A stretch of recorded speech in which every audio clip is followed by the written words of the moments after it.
जहां आजकल की भाग दौड़ भरी जिंदगी में सारी दुनिया में नौकरी पाने की होड़ लगी हुई है, वहीं दूसरी तरफ एक युवा उच्च शिक्षा ग्रहण करने के बाद कई संस्थानों में अपनी सेवाएं देने के बाद भी संतुष्ट नहीं हुए और उनमें कुछ अलग करने की ललक पैदा हुई, जिसके चलते युवा वापिस अपने खेतों की ओर मुड़ा और पारंपरिक खेती को छोड़कर खेती में पढ़ाई लिखाई को शामिल कर आधुनिक खेती कर लाभ लेने लगे, जो कि पढ़े लिखे कई बेरोजगार लोगों के लिए प्रेरणा के स्रोत बन रहे हैं। शाहजहांपुर जनपद की पुआया तहसील के गांव जारमानो में रहने वाले एक सिख परिवार के संदीप सिंह ने एग्रीकल्चर से एमबीए की शिक्षा प्राप्त करने के बाद भी खेती करने का फैसला लिया और अपने गांव लौटकर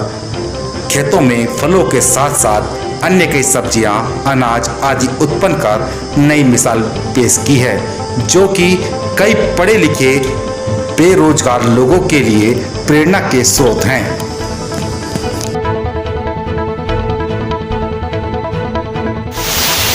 इस समय हम शाहजहांपुर के पुआया तहसील के गांव जारमानो में मौजूद हैं, जहां पर हम ऐसी शख्सियत अपने मिलाने जा रहे हैं जिनका नाम संदीप सिंह है, जिन्होंने इलाहाबाद यूनिवर्सिटी से एग्रीकल्चर में एमबीए करने के बाद कई नौकरी करने के बाद उन्होंने ये निर्णय लिया कि अब वो गांव में ही रह के खेती की ओर जाएंगे और आज वो उन्नत खेती कर रहे हैं, कई तरह की फसलें उगा रहे हैं, जिसके बाद उन्होंने एक मुनाफा भी कमाया है। आइए बात करते हैं संदीप जी से कि किस तरह से उन्होंने नौकरी का छोड़ के और खेती की ओर अग्रसर हुए हैं। संदीप जी, ये बताइए, आपने खेती किसानी के और अग्रसर हुए हैं, आप इससे पहले कई जॉब भी कर चुके हैं, तो आपने ये इस तरफ क्यों अग्रसर हुआ है जैसे आज के युवा लोग जो हैं नौकरी की तरफ भाग रहा है?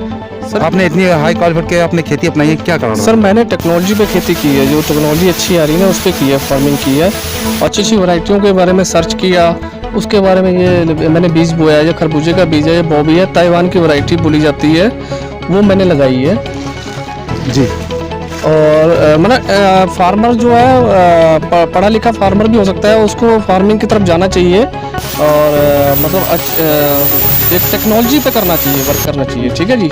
जैसे कि हम बात करें, अगर यहाँ पे खेती की बात करते हैं, एग्रीकल्चर की बात करते हैं, तो हमारा ध्यान अक्सर देखता है कि यहाँ पे लोग गेहूँ धान करते थे और उसके कुछ दिन बाद एक साठा का तक प्रचलन आया, लेकिन देखते हैं कि साठा का जैसे साठा लगता था तो जो भूमि जल है उसकी कमी की वजह से साठा का लगना बंद हुआ, प्रतिबंध हुआ, सरकार ने बंद किया।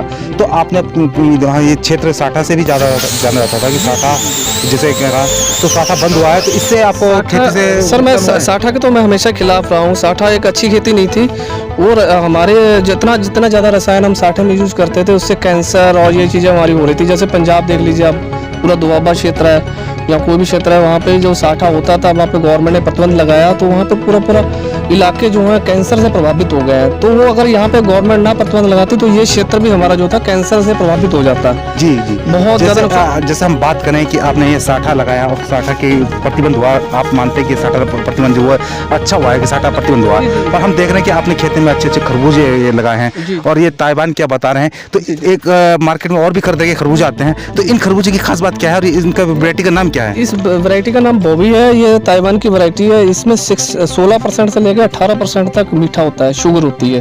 जो मार्केट में जितने खरबूजे आ रहे हैं उसमें 8 से लेकर 10% ही शुगर पाई जाती है। ये खरबूजा मीठा है, प्लस इसका पॉइंट ये है कि ये खरबूजा टूटने के बाद अगर 15 दिन पड़ा भी रहेगा तो खराब नहीं होता है ये। तो जैसे आप एक खरबूजे उगा रहे हैं और ये हम बात करें तो शाहजहांपुर मार्केट की बात की जाए, शाहजहांपुर में से कोई मंडी भी नहीं है कि जिससे कि खरबूजे की आपकी खपत बढ़े, तो आपको ये जो खरबूजे तोड़ने के बाद कहाँ बिकते हैं और कहाँ बेचने का इनका प्रबंध किया हुआ है? सर, इस बार तो थोड़ा हम लोग दिक्कत आ रही है, कोरोना की जो है इसके चक्कर में लॉकडाउन चल रहा है ना, उसके चक्कर में थोड़ी प्रॉब्लम आई है हम लोगों को। वैसे शाहजहांपुर मंडी में अच्छी खपत हो रही है, खरबूजा लखनऊ तक जाता है ये। तो बाहर की मंडी के जैसे दिल्ली की आज़ाद नगर मंडी बहुत बड़ी मंडी बताई जाती है, तो क्या बाहर से भी आपके लोग आते हैं यहाँ? सर, हर साल आते थे, इस साल थोड़ी प्रॉब्लम आई है हम लोगों को। आज़ाद मंडी हर साल आते हैं, आज़ाद मंडी से भी आते हैं। मेरा अगले साल हो सकता है कांटेक्ट हो जाएगा रिलायंस से या बिग बाजार से कांटेक्ट करूंगा मैं, अगले साल फिर करूंगा खरबूजा जी। और तो ये बताइए कि इस जो खरबूजों को लगाने के लिए जो खर्चा आता है इसमें, कितने रुपये प्रति एकड़ खर्चा आता है और क्या प्रॉफिट होता है इसमें? सर ये मान के चलिए आप 50,000 रुपये प्रति एकड़ इसका खर्चा आ जाता है और 125 से 130 क्विंटल इसकी जो उपज आती है हमें लोगों को मिलती है, ठीक है जी। और रेट हम लोग 20 रुपये के हिसाब से जोड़ लेते हैं, बाकी प्रॉफिट है सर ऊपर। तो जैसा आप नौकरी से एक नौकरी करते थे, एक आप नौकरी कर रहे थे, नौकरी पे जो आपके सैलरी पैकेज बनता है या साल का जो सैलरी पैकेज बनता है, और अभी खेती कर रहे हैं, तो नौकरी और खेती में आपको कुछ अनुभव हुआ है या कुछ ऐसा अनुभव बताइए कि खेती और नौकरी में क्या अनुभव है? ये भी हमारा बिजनेस है, ये भी हमारा बिजनेस है ना। तो नौकरी से इसमें ज़्यादा प्रॉफिट नौकरी से सर हम लोग अपने बॉस की झाड़ झेलते थे, यहाँ पे किसी की झाड़ तो नहीं है, ये अच्छा प्रॉफिट दे रही है। स्थिति मतलब इससे आपकी कितनी उन्नति हुई है? सर बहुत तरीके से हम लोग आगे बढ़ते चले जा रहे हैं और नई नई वैरायटियाँ लगा रहे हैं। कुछ मक्का का जैसे साठा नहीं था उसकी जगह पर मक्का लगाई है, तो इस तरीके से हम लोग साठे को हटा के नई फसलों पे जा रहे हैं और दोहरीकरण फसलों पे भी आगे आगे देखो आएंगे हम लोग।